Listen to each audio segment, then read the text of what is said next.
My name is Boyd Varty. I think of myself as an artist of experience. My passion is to create transformational experiences for myself and others as a way to explore what it means to truly live. My central exploration is to live on what I would call the track of your life.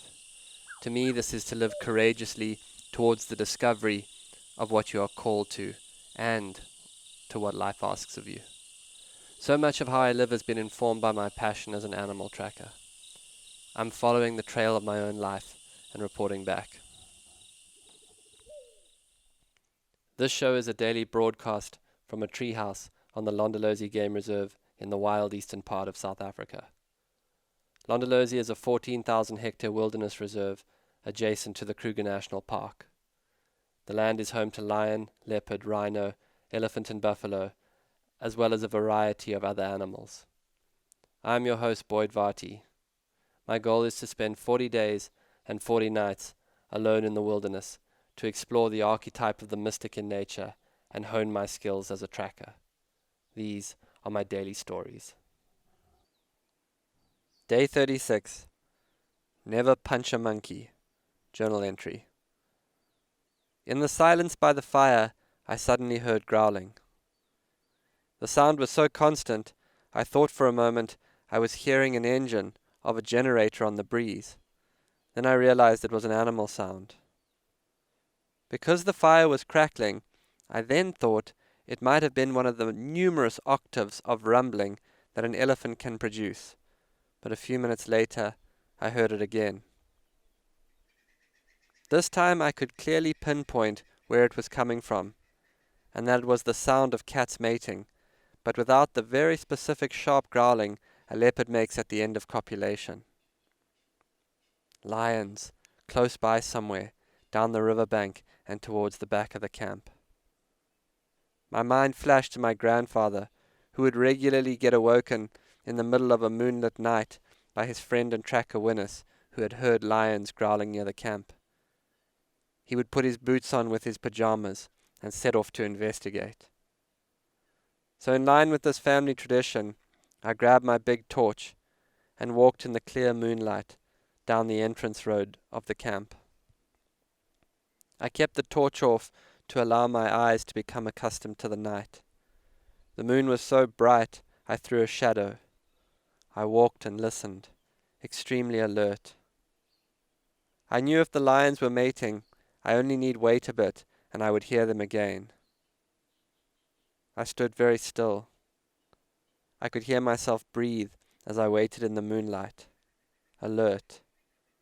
Scop owls called in stereo, all around. Brr, brr, brr. Then the sound again.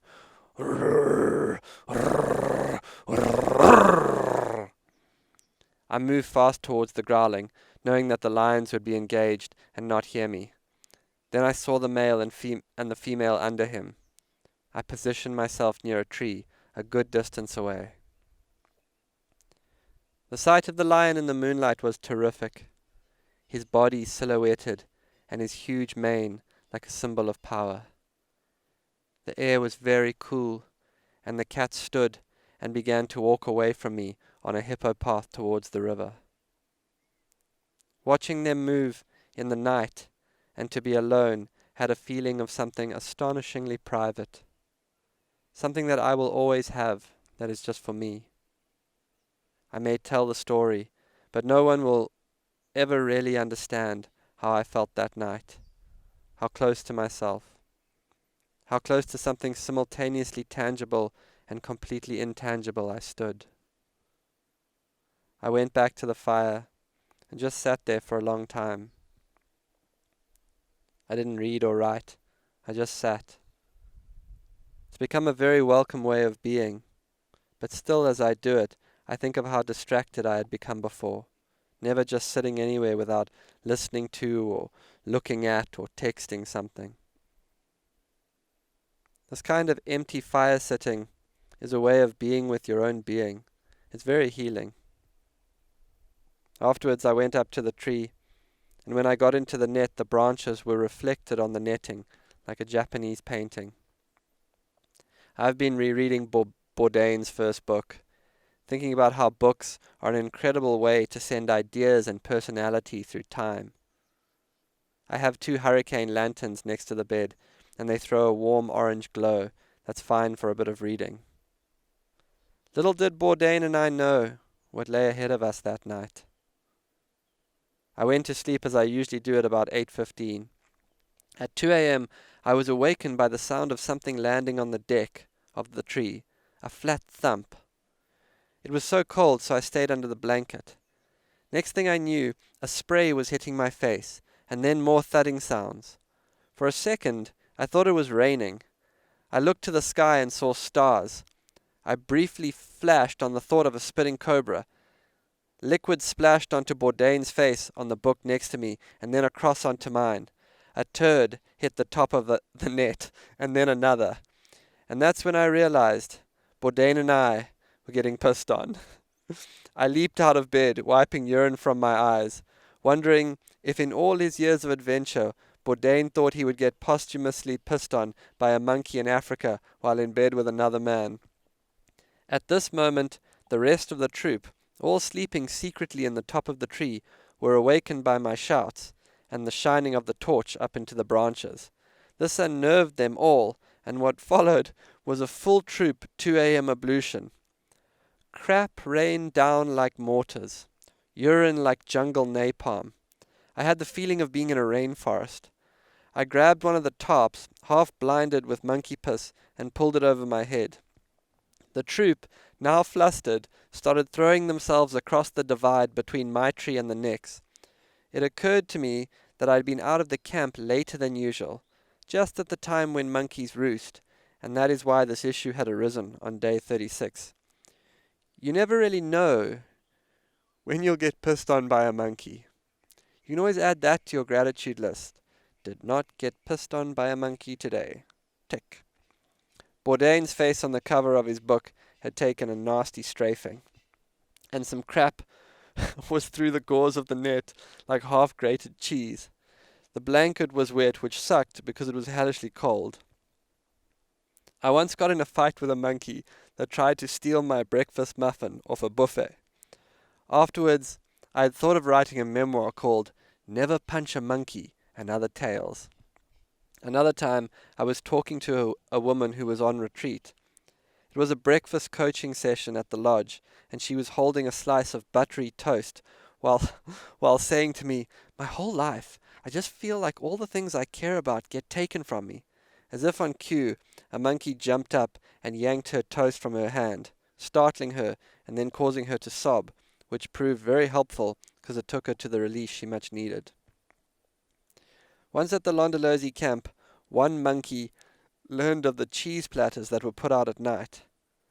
Monkeys are usually very careful not to move at night, but this monkey broke with monkey protocol in the name of cheese. For a time we were baffled by disappearing Gorgonzola, but then we saw him. And I'll tell you, for years after that, every time my sister ate the last chocolate or my leftovers that I was excited about, I would say to her, "Did you eat my food?" And she would smile and say, "It was the night monkey." I washed my face.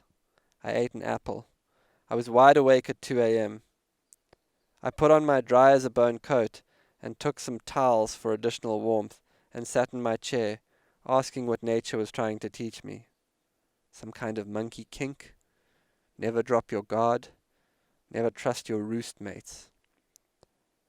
I was struck by that old idea that the things you worry about never happen. It's the things you never thought about that get you, till you find yourself shivering at 2 a.m., damp with monkey piss, crap in your hair. Finally dawn broke, and I was so grateful to see it. I slammed a cup of tea and set off to follow those lions, which I did for miles. I feel some fundamental improvement in my ability to follow. I'm anticipating very well. For a time, I lost the tracks for a good 30 minutes, but kept persisting in a diagonal line across thick bush till I cut the tracks on a game path, where they promptly turned 180 degrees and went back where they had came from. Eventually they crossed the border, but I was pleased with how I did, and it helped me move on from the dark trauma of the primate golden showers of the night before. Technically, I'm entering a phase now of this ceremony, which you might think of as dismount. I need to slowly start to integrate this ceremony and prepare to carry all the learnings back into the world. I really understand that mystics must go to their caves. After this, I know that all my life I will take time to go and be alone in nature. And it's not beyond the realms of possibility that I become a hermit in my later life. But for now, there are fires in the world to sit beside, and still so many people's stories to sit and hear. Yours, in Monkey Love, 40, out. This has been another episode of the Track Your Life podcast with Boyd Varty.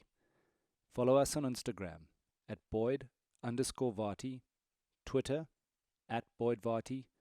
Visit Boyd's website at boydvarty.com or subscribe to this podcast in your favorite podcast player. Please rate and review this podcast so that more people can find and enjoy it.